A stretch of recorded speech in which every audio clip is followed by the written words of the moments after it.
आज Doubtnut app download करें। Doubtnut पर अपने सभी गणित, रसायन विज्ञान, भौतिक विज्ञान और जीव विज्ञान के डाउट्स का करो सफाया। बस प्रश्न की फोटो खींचो, एक ही प्रश्न को क्रॉप करो और तुरंत वीडियो सोल्यूशन पाओ। अभी डाउनलोड करें। हेलो दोस्तों, हमारे पास एक प्रश्न है जिसमें पूछा गया ध्वनि तरंगे अनुदैर्घ्य तरंगे होती है और विद्युत चुम्बकीय तरंगे खाली स्थान तरंग होगी।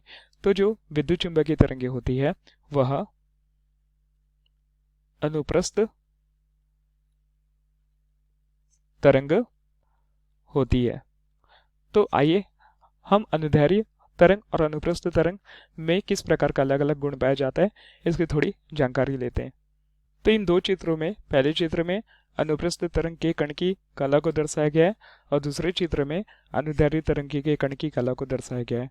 तो हम पहले अनुप्रस्थ तरंग की बात करते हैं।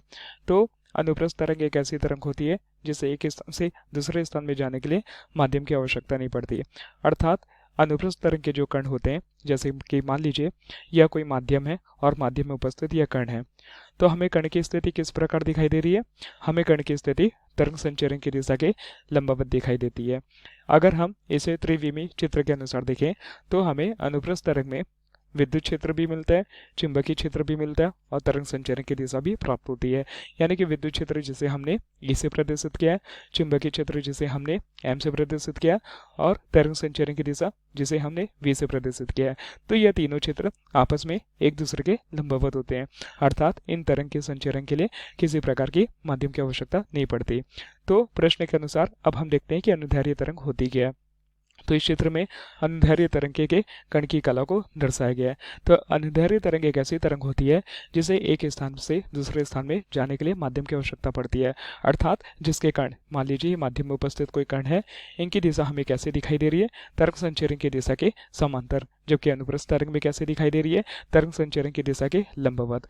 तो अनुप्रस्थ तरंग और अनुदैर्घ्य तरंग की बात करें तो अनुप्रस्थ में माध्यम की आवश्यकता नहीं पड़ती, जबकि अनुदैर्घ्य तरंग में जो यह कण होते हैं आपस में एक दूसरे से टकराते हैं। टकराने के पश्चात संपीड़न व विरलन की स्थिति पैदा करते हैं और एक माध्यम बनाते हैं, जिससे ध्वनि तरंग एक स्थान से दूसरे स्थान में गति कर पाती है। कहने का तात्पर्य यह है कि मान लीजिए माध्यम में उपस्थित कण है और ये इनकी संख्या n तक है, यानी कि इन्हें गिना नहीं जा सकता। और ये किसी प्रकार के वायु माध्यम की बात करें तो वह वायु का माध्यम हो सकता है और ये वायु में उपस्थित कण है।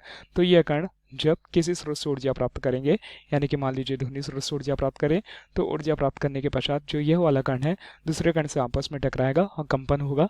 कंपन होने के पश्चात एक माध्यम बनाएगा। तो यह जो गुण होता है एक प्रकार के अनुदैर्घ्य तरंगों में प्रदर्शित होता है। तो इस कारण हम बोल सकते हैं कि ध्वनि तरंग अनुदैर्घ्य तरंग होती है, जबकि विद्युत चुम्बकीय तरंगे एक अनुप्रस्थ तरंग है, क्योंकि अनुप्रस्थ तरंग में जो कण होते हैं तरंग संचरण की दिशा के लंबवत होते हैं। अर्थात इस अनुप्रस्थ तरंग में विद्युत क्षेत्र, चुंबकीय क्षेत्र और तरंग संचरण की दिशा तीनों एक दूसरे के लंबवत होते हैं। धन्यवाद। कक्षा 6 से 12वीं से लेकर नीट, IIT, JEE वो एडवांस के लेवल तक 1 करोड़ से ज्यादा छात्रों का भरोसा। आज ही डाउनलोड करें डाउटनेट ऐप या व्हाट्सएप करें अपने सारे डाउट्स 8400 400 400 पर।